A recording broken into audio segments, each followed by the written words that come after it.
குறுவை கார்ஃப் பருவத்தில் 22 விழுக்காடு ஈரப்பத தளர்வு வேண்டும் எனவும் உழவர்களின் வேண்டுகோளை நடுவண் குழுவிடம் வலியுறுத்தி உள்ளதாகவும் நாகை மாவட்ட ஆட்சியர் தெரிவித்துள்ளார். நெல் ஈரப்பதம் குறித்து டெல்டா மாவட்டங்களில் நடுவண் குழுவினர் கள ஆய்வு மேற்கொண்டு வரும் நிலையில் நாகை மாவட்டம் குறிச்சி நேரடி நெல் கொள்முதல் நிலையத்துக்கு துணை இயக்குநர் PK சிங் தலைமையில் வந்த நடுவண் குழுவினர் நெல்லின் ஈரப்பதம் குறித்து ஆய்வு மேற்கொண்டனர். இதனையடுத்து ஆய்வுக்கு பின் பேசிய நாகை மாவட்ட ஆட்சியர் ஆகாஷ், நடுவண் குழு நெல் மாதிரிகளை சேகரித்துக் கொண்டு அறிக்கையை நடுவண் அரசுக்கு ஒப்படைக்கும் என தெரிவித்துள்ளார். மேலும் குறுவை காரிஃப் பருவத்தில் 22 விழுக்காடு ஈரப்பத தளர்வு வேண்டும் என்கிற உழவர்களின் கோரிக்கையை நடுவண் குழுவிடம் வலியுறுத்தியுள்ளதாகவும் தெரிவித்துள்ளார்.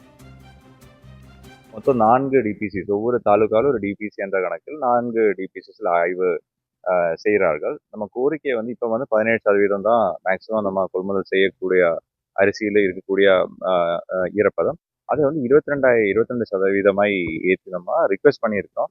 அவர்கள் ரேண்டம் சாம்பிளிங் எடுப்பாங்க. ஏன்னா இங்கே இனி பிடிச்ச மூட்டையில் பிடிக்கக்கூடிய நெல் மூட்டைகள் ரேண்டமாக எடுத்து சாம்பிள்ஸை சேகரித்து அவர்கள் இன்னைக்கு சென்னையில் லேபில் அமைச்சு அந்த லேபோட ரிசல்ட்ஸ் வந்ததுக்கப்புறம் அவங்க ஒரு முடிவு எடுப்பாங்க.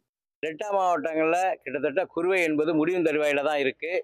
எப்போ பார்த்தாலுமே 17% ஈரப்பதம் எடுப்பாங்க. மாநில அரசு காலதாமதமாக மத்திய அரசு கடிதம் எழுதுவாங்க.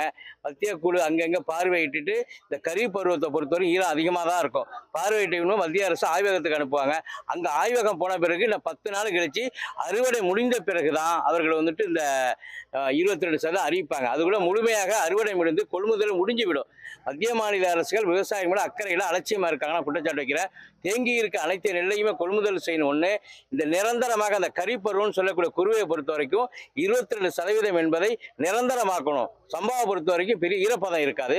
குறுவையை பொறுத்த வரைக்கும் இந்த 22% ஈரப்பதமாக்கணும்னு சொல்லி விவசாயிகள் சார்பாக வந்திருக்க ஒரு மத்திய குழுவில் நாங்கள் கோரிக்கை வச்சிருக்கோம்.